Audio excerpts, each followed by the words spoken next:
So I go to do for them now. When they come, they no go no say I go do. Everyone will just attack me. Oh, Baba come Jesus Christ. Baba come here.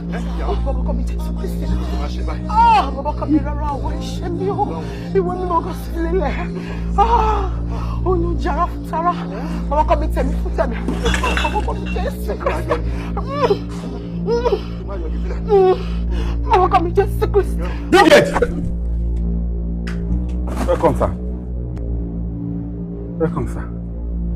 No, what are you looking for? Okay, I hear. Wait, what are you doing? Somebody's window. Hi. Okay, there's a sound coming in. There's a sound coming in.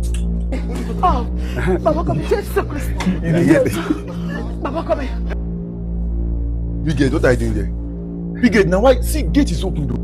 No, I close it. You leave your job when they check another man sleeping with yourself. You are looking at what is not concerning you. Bigot, now so you leave this gate last week. Where they carry something now. Hi. You don't start the same thing again. Bigot, I go report you. No, Bigot, stay. Now security man, don't move close to me. I go report you. Okay, now so you go do for my own turn. You dey up? Because I dey up, no fit climb up. Bigot, I go report you. Bigot, I go to your gate. What? Bigot, go to your gate. Oh, Baba come Jesus Christ.